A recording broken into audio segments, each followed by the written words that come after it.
Haleluya, jumpa kembali dengan saya Pendeta Kuntoro. Dan saat ini saudara, kita akan berbicara tentang pemulihan. Haleluya. Saudara kasih Tuhan, kenapa sih harus ada pemulihan?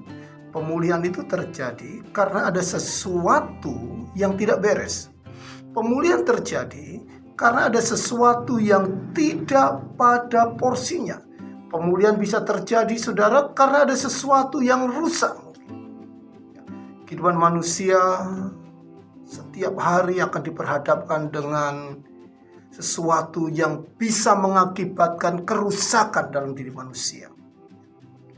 Puji Tuhan, saudara, mungkin selama ini orang hanya berpikir pada pemulihan kesehatan, pemulihan ekonomi, pemulihan secara fisik aja, ya, pekerjaan dan lain sebagainya. Bahkan ada pemulihan rumah tangga, itu juga penting, saudara. Tetapi ada hal yang sangat penting yang Tuhan ingin kerjakan dalam hidup kita, yaitu pemulihan hati kita, pemulihan batin kita, saudara. Pemazmur katakan dalam Mazmur 51 ayat 12, firman Tuhan katakan, jadikanlah hatiku tahir ya Allah, dan perbaharunilah batinku dengan roh yang teguh. Haleluya. Jadi ada satu pemulihan yang Tuhan ingin lakukan adalah pemulihan batin kita, pemulihan hati kita, pemulihan roh dalam hidup kita. Karena ini sangat menentukan hubungan kita dengan Tuhan, saudara.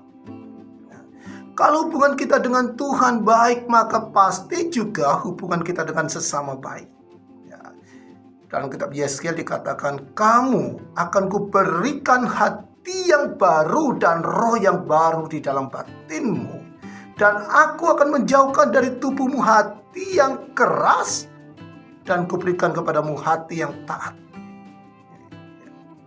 Tuhan akan membaharui batin kita, karena dalam hati kita inilah roh itu berdiam, saudara. Dari hati seseorang inilah akan nampak siapa dirinya.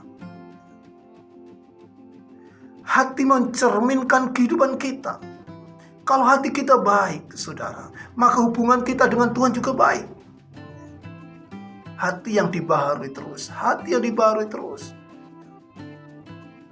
Hati yang taat. Dan itu hanya bisa dilakukan ketika seseorang membuka hati untuk Roh Kudus, saudara. Untuk Roh Kudus bekerja, untuk Roh Kudus mengoreksi diri kita. Untuk Roh Kudus menyingkapkan segala kelemahan kita, dan untuk Roh Kudus bekerja memperbaikinya.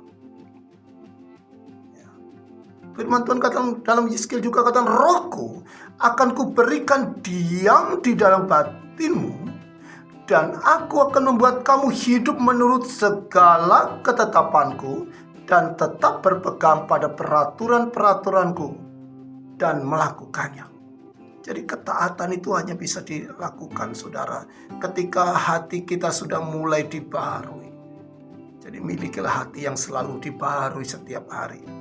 Izinkan Tuhan bekerja memperbaharui hati kita, saudara. Izinkan roh itu diam dalam hati kita. Hati yang mau dibentuk oleh Tuhan.